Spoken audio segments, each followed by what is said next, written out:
You are listening to the Video First podcast, presented by Digital 22.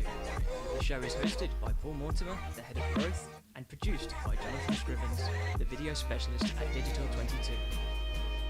Welcome to Video First, a Digital 22 podcast and YouTube series about all things related to video in business and taking a video first approach to everything you do so that it can transform your business. I'm Paul, head of growth at Digital 22.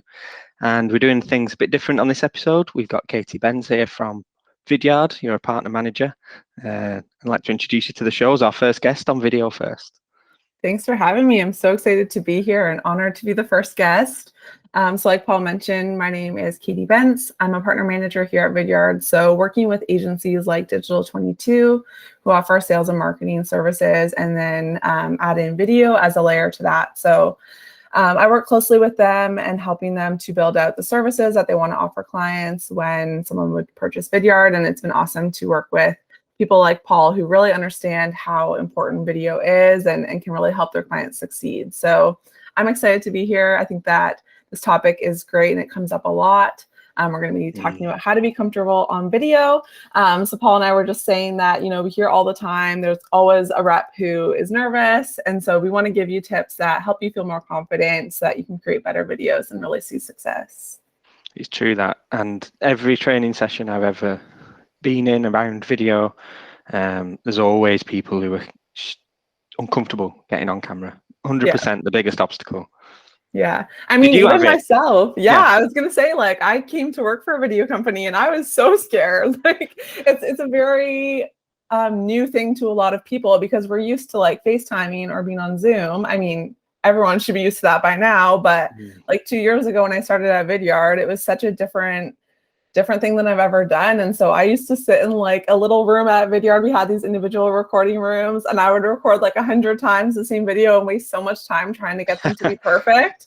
And that's the number one tip is that you can't record 100 times. You just have to record a couple times and then go for it, right? We want this to be something that is quicker and saves you time, not something that takes up your whole day. So yeah, I definitely went through the motions and had to work on being more comfortable.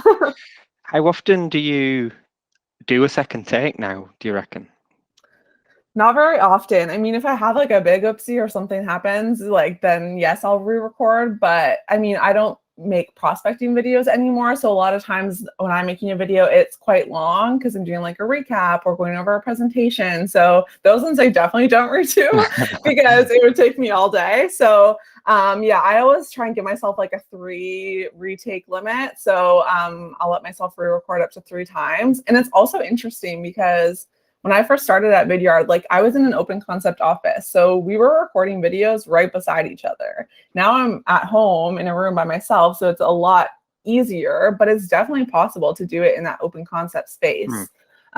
People would be walking by and if at Vidyard, if someone would walk by and they saw someone was recording, they would give a quick wave in the background and you can make it fun and show that, yeah, we work in an awesome open concept office. Yeah, we have that. I think you sometimes get a bit conscious and I find myself and the guys I sit with will sometimes talk really quietly and it ends up being a bit like a smooth FM video voiceover, but then times when you forget, it actually just shows, you've got that team around you. And then if you're prospecting, say you mentioned the sales reps, you might be nervous being on camera. It actually shows that you've got a company behind you and it just can be a conversation starter and all. It's another way of showing off the company and everybody around you as well, isn't it? Absolutely. Yeah. And yeah, I don't think it's a bad thing ever to have, your office in the background or coworkers. It just shows, like you said, that, I work for an awesome company. Here are some of my coworkers. And also these videos aren't super long. So the chances of something happening in the background that you don't want in your video is pretty unlikely. What I really like is when something like that happens and it's a customer, say, who you've got a good relationship with, you can actually just have fun with it and roll with it. So the more natural, the better. So when you said the 3 take limit, that's good. I never thought about it, but I think I do that. I think if I've done 3, I think, right, well, one of them's got to do. Yeah. And I also personally don't rewatch my videos. I know some people like to for training purposes, but I find I'll just get 2 in my head. So I record, I change the title and thumbnail, and then it's off to the races.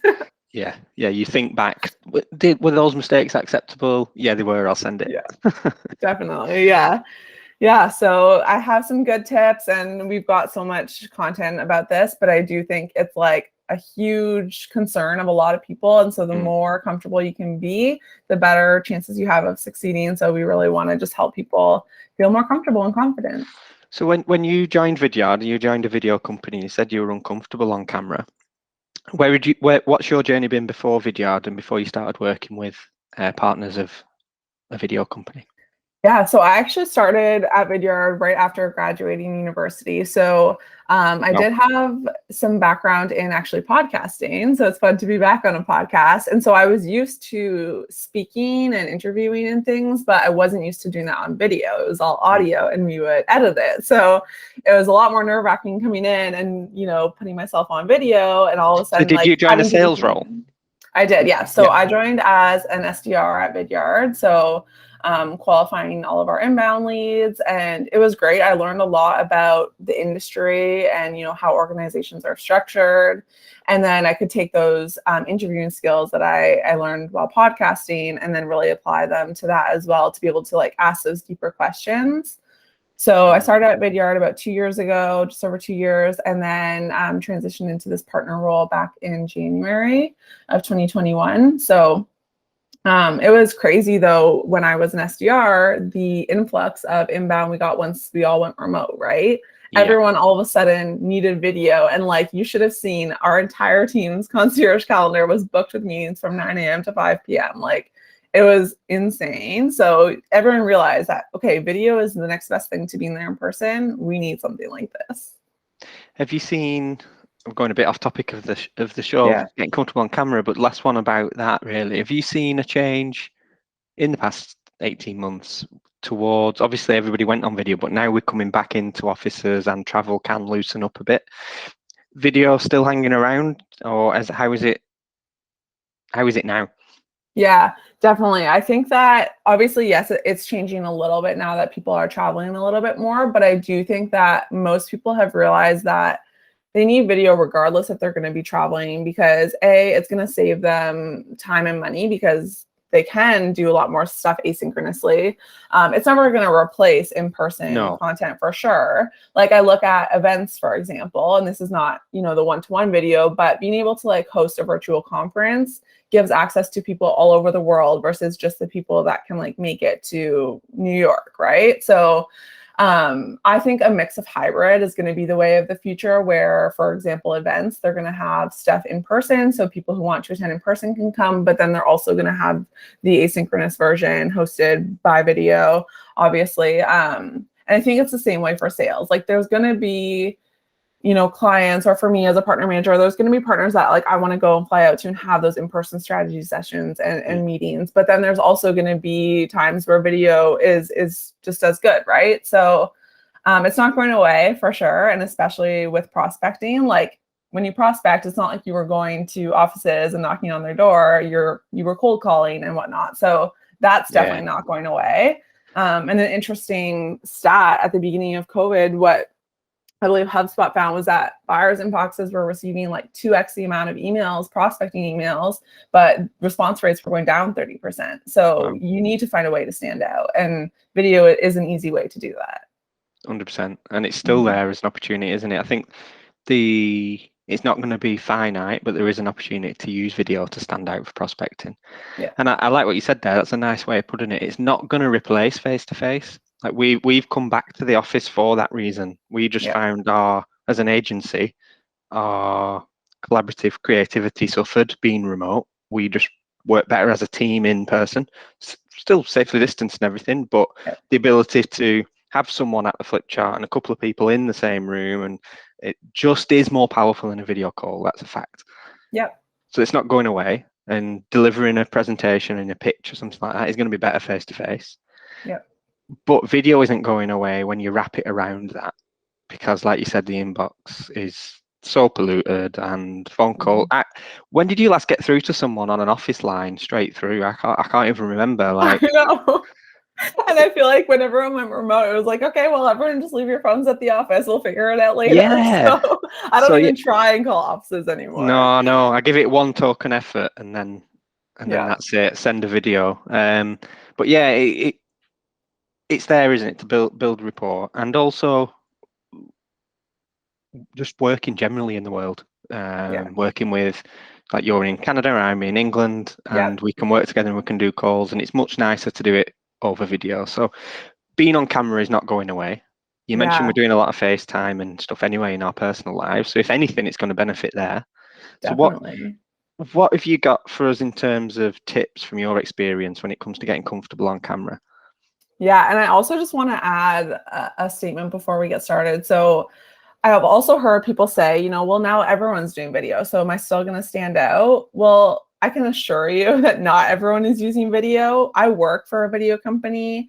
Our VP of marketing, who works at Vidyard, that has a free product that you can send videos, has literally received a handful of prospecting videos using our free tool. So the fact that people aren't even using it to prospect us really shows that there's so much opportunity out there, and that it really is a way to stand out. So I will just add that as some context. Yeah, no, I agree. So what about, so we're going to get on camera then, and how do we get comfortable? Yeah, so there's lots of tips. We'll kind of focus on 7 today. But at the end of the day, we want you to use video because it's more personal, it's more human, and it's more authentic. So how do we convey that in our videos?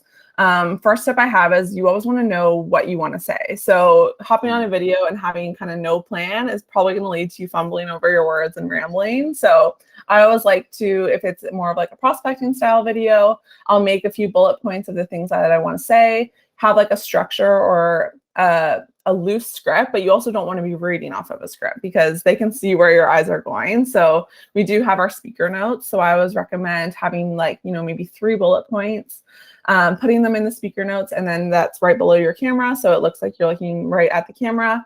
What would you put out of interest? Because I always play around with different ways of doing notes. So if you were following up from a meeting, say, what would you put something like that as your notes? Yeah, so I would probably just put like any main points that we discussed in the meeting that I want to talk about. I don't need to use speaker notes very much anymore because I usually know like what I want to say. But at the beginning, I would always say, or even if you need to like remember their name and company, that's a great thing to put in the meeting notes as well. I've got a terrible memory, so putting any sort of like information that you're like, I can't forget to talk about this. Put that in the speaker notes just so you remember. It's not like you're going to be reading off of it like a script, but it will be there to just help you fall back on if you do. It's like when you do a speech in school, right? Like you would always bring up some cue cards with a few pointers, but you're not bringing up a paper with the entire speech. Otherwise you get docked lots of marks. So I say that point where it's like you want to plan out what you want to say, but you also don't want to read off a script because that makes it very inauthentic and people can tell.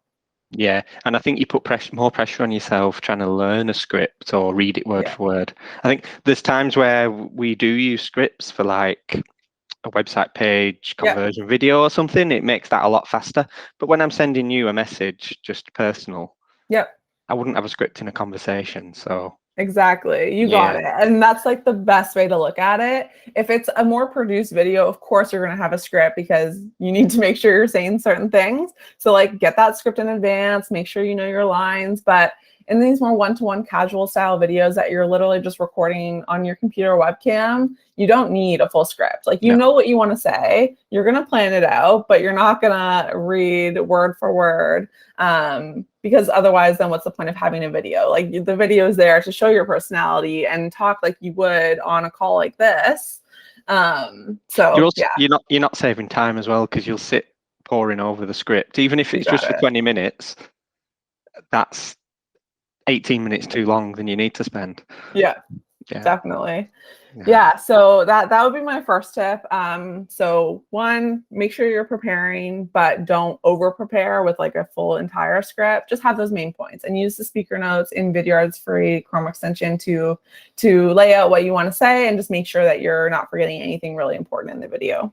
I like it. Prepare enough, but don't over prepare. You got it. What's next? Awesome. So the next two are about kind of setting up your recording space just so that you can look and feel your best. So number two would be to choose good lighting. So I personally love to sit in front of a window. It gives great natural light. You want to make sure that people can see you on these videos. If you don't have a window or a natural light source, you can always get like a ring light and put that up behind your camera.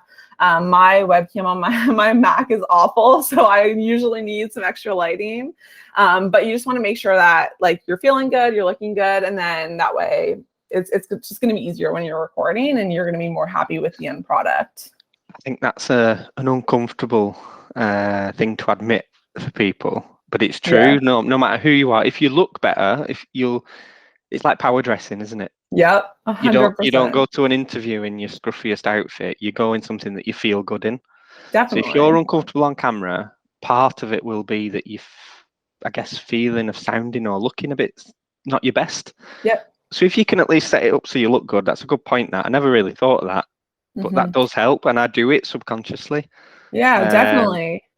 And you're not going to get on a Zoom call when you're like, hair's all a mess and you just rolled out of bed. So don't do that on a video like this either, right? Like you still want to be presentable. People can see you. I mean, you can wear PJ bottoms on the bottom if you want, but make sure that you are at least a little bit ready so that you look professional, especially if you're using this in like a business context. So yeah, and feeling lighting, it as well.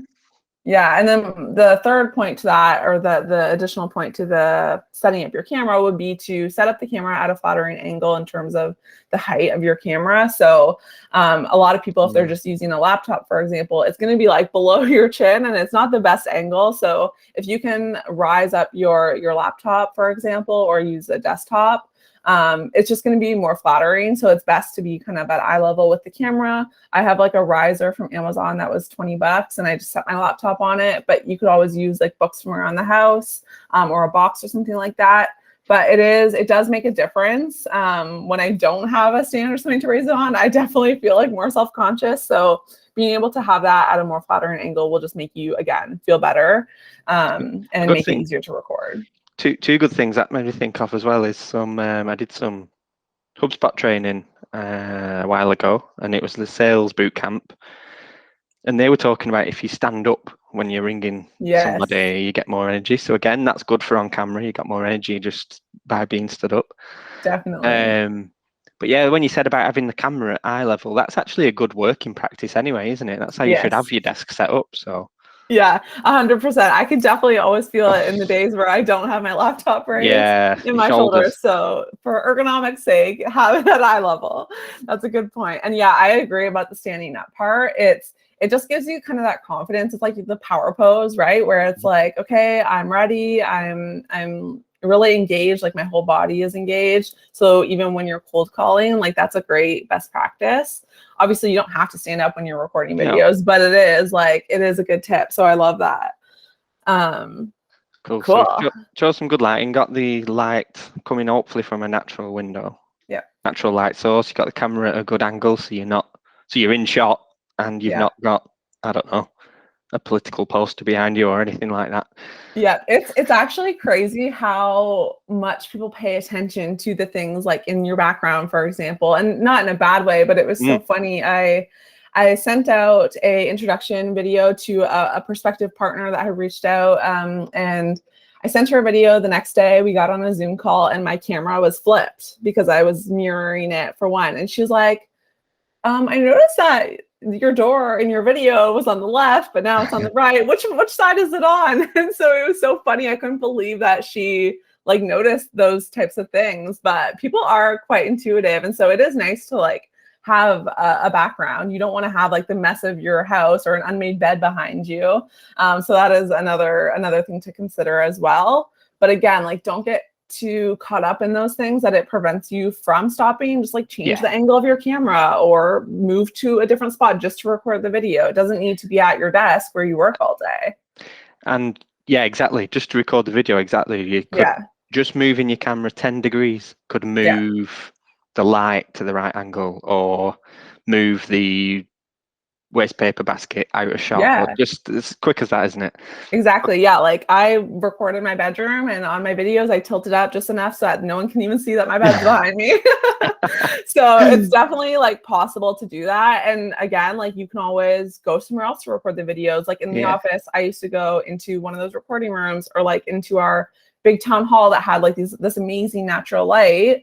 And so to kind of add to that, like try and batch your recordings so that if you do need to do those types of things, you're not having to get up every 10 minutes or every hour. If you could, at the beginning and maybe in the morning when you're like feeling good, you look good, go record your videos for the day. If you know what they're going to be, you can kind of batch record as well, which is another tip that I didn't include, but I'm throwing in there. It's good, that. It's made me think of another one from when I did my teacher training years ago. A technique they taught you was, because obviously you're very nervous as a new teacher and a room full of kids, create a safe space. So if you find that you're struggling what to think or anything, like, you can have a space next to your desk where you can go and just gather your thoughts. Yeah. Have a sip of your coffee, whatever, and it just resets. I think in a busy open plan office like this as well, it's good to have a space where, you know, I can go and do a video. Nobody's gonna see that I'm on take 5. Nobody's gonna be listening, and it can free you up, and it's a safe space to record. Yeah, so I love that. If you're nervous, definitely find that place in your office, because the phone will ring and somebody will make a joke and it'll distract you and you'll forget what you're saying, and then you'll get annoyed and you'll get flustered. We've all done it. Yeah, 100%. No, that's a great idea. And yeah, like you'll find what works best for you.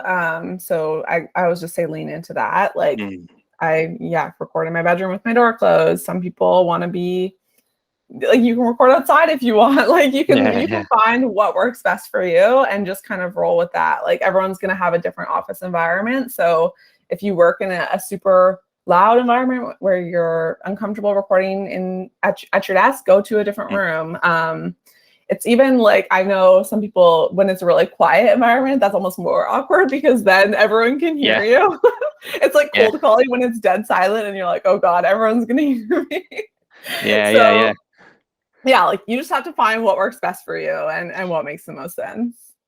I find that as the same feeling when the office is quiet and you need to do a call or a video.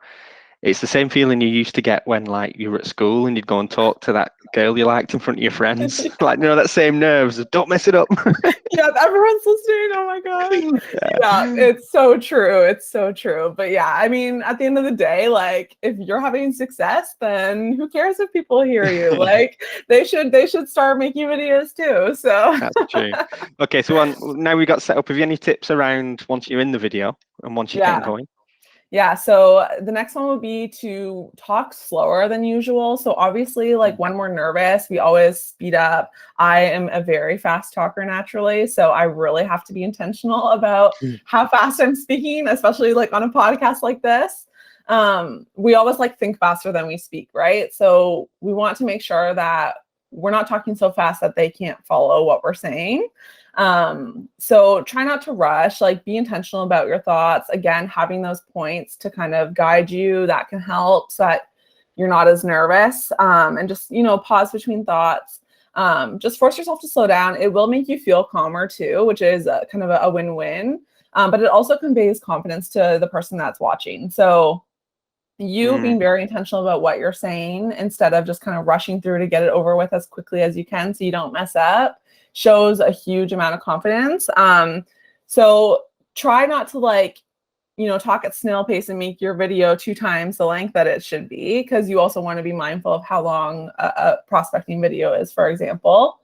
But yeah, I just really try and slow down. Sometimes for me, like a good little hack is I literally just take a sticky note and write slow down, avoid saying like, and I put that up on my computer and it just reminds me as I'm doing like an interview or recording a video to remember those things. So it sounds silly and very like a little, but it definitely does help. And even in terms, go ahead. So I was going to say, even when you'll have done thousands of videos now, sometimes you need to bring that tip back anyway, because old natural habits kick in or whatever. So yeah, you got it. And so it's pause. just I write the word pause in my notes, just in capital letters, and it just makes me think. Yeah. I love it. And in terms of kind of video length, I'll just kind of throw this in here now too. So when you're doing a prospecting video, you just want to remember that these people don't know who you are yet or what you're trying to say. So with a cold prospecting video, we usually say about 40 to 60 seconds is the ideal length. So try to be concise. Don't have like a lot of fluff because you want to get your message across. So just be intentional about what you're saying. Speak slowly enough that you're confident, you're not rushing it, but also be mindful that you don't want to talk for like 3 minutes in a cold prospecting video because they're likely not going to watch that. It's a good point about the confidence thing as well. So you got to think about the person watching the video. Yeah. It's more about their experience, and hopefully that might take some pressure off you. Think of it of you're slower and calmer and confident is going to have more of an effect on the viewer. Yeah. Yeah, because then they trust you, right? Yeah. Like you're trying to position yourself in any sort of prospecting, cold calling, emailing, LinkedIn. You're trying to position yourself as the expert that can help them solve a problem. So if they don't trust you or see you as the expert, then it's not gonna go well, right? So the more you can exude that confidence, know what you're saying, be intentional, that's gonna come across.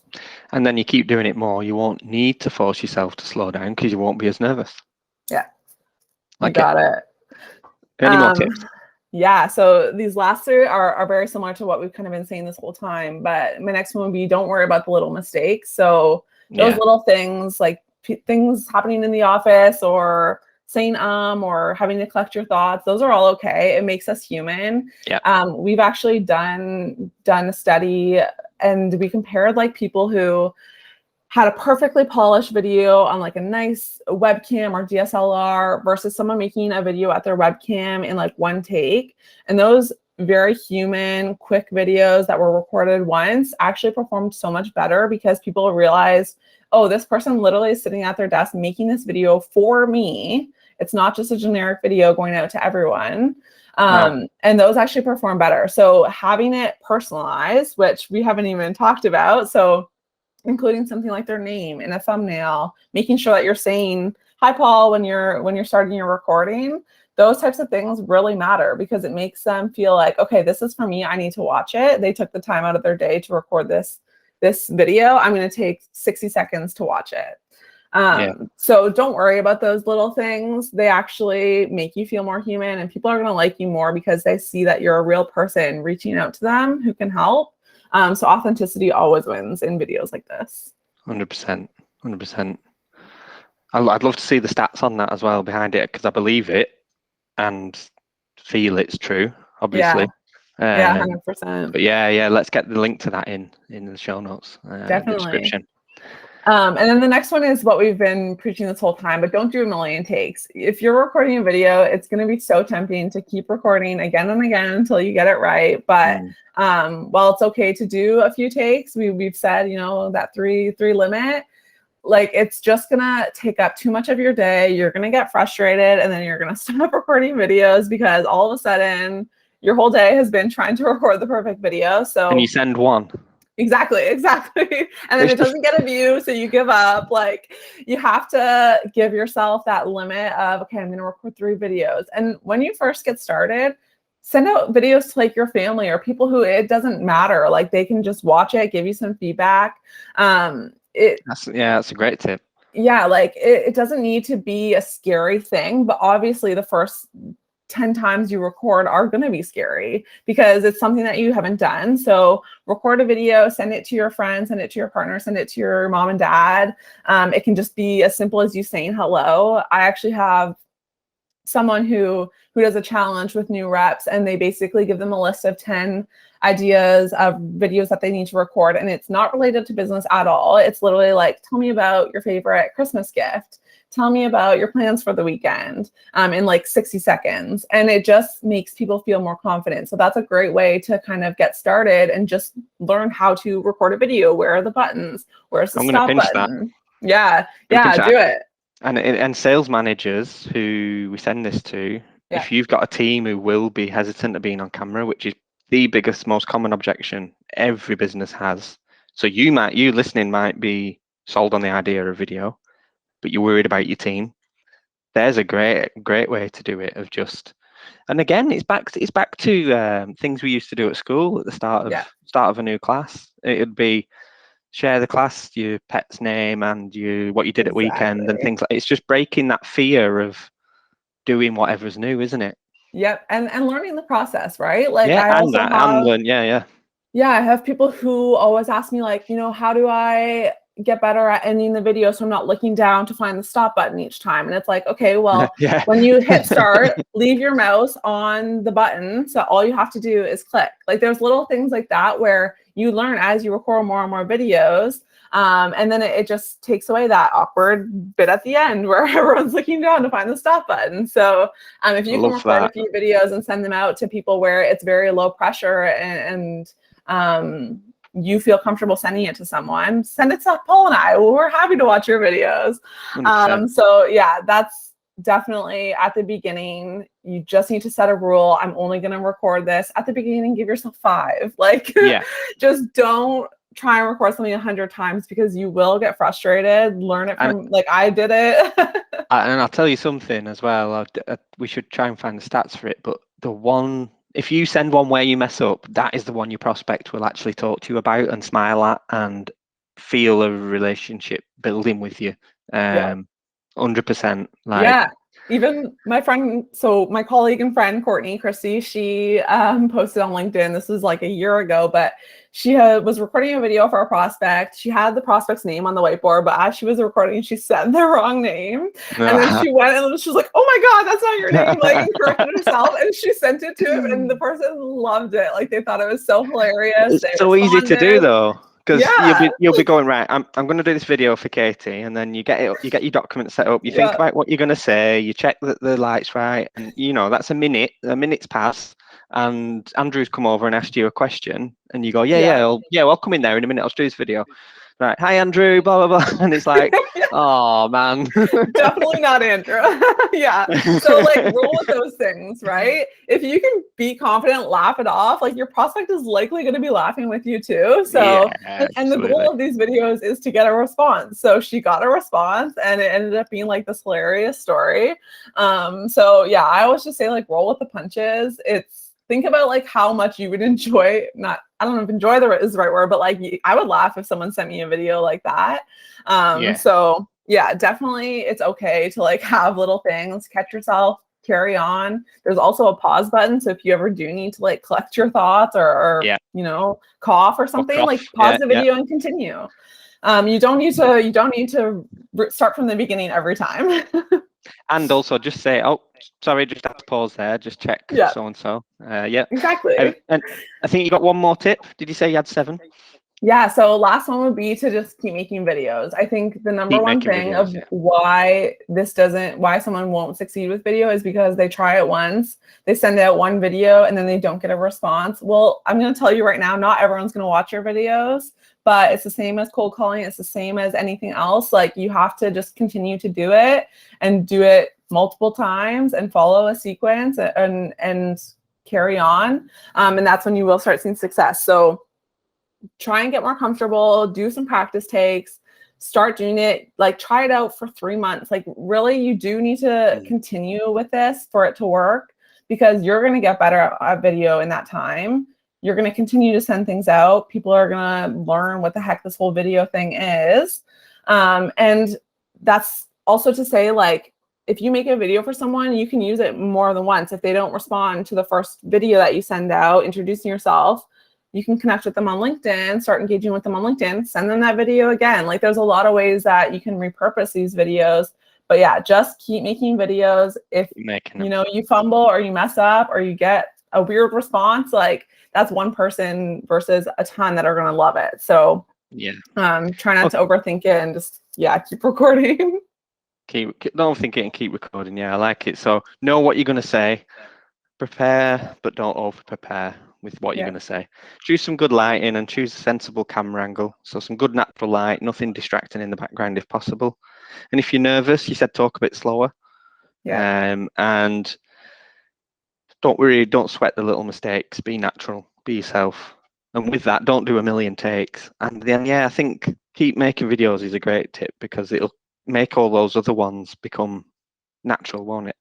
If somebody's nervous, if somebody's nervous, just to finish, what would be like if somebody's now nervous, knows they need to do video, but is just a bit too uncomfortable on camera? What would you say to me if that was me? Yeah, I mean, I would say just try it, like attend, a best practices session or download some free resources, look at some examples. I think I'm definitely a person that learns from watching what other people do successfully. So like Vidyard has a ton of different prospecting examples in our inspiration hub. Go check it out, see what other people are doing. And just realize that, yeah, you're not alone in being uncomfortable. Like, again, 2 years ago, I was so nervous. I go back and watch some of my old videos and I cringe, but at the time, like they were bringing me success. So it doesn't really matter, but obviously, yeah, I've grown in the last 2 years and gotten a lot more natural, but yeah, it's just remember that one day you'll be like so proud of how far you've come and how much you've improved. And it's just like when you start a new job, right? Like you're nervous, it's so much to take in, a lot to learn. But then a year from now, you're going to look back and be like, wow, I can't believe I ever felt like that. I'm so confident in my role now. It's the same thing with video. Brilliant. Brilliant. We'll round up those tips and we'll get those links in as well, where you can go and check out the Vidyard knowledge base. We've also got some templates to help salespeople do video and how to position them in an email. So we'll put all those resources in the description as well. Thanks for coming on, Kate. Really appreciate it. I've really enjoyed it. I think we could talk again. I think maybe let's do another episode where we dive into something a bit more further into the video journey for somebody, whether it's ideas or when to script. I don't know. Let's think about something. Yeah, I love it. I'm so down. Sounds good. Cool. Awesome. Thanks, Paul. Okay, thank you. So check out our other podcasts. They're all on SoundCloud or wherever you get your podcasts. Just search for Digital 22. And all of our videos are now on our video hub at video.digital22.com. And also you can subscribe to our YouTube channel. Just search for Digital 22 Online Limited. See you in the next episode. Bye-bye.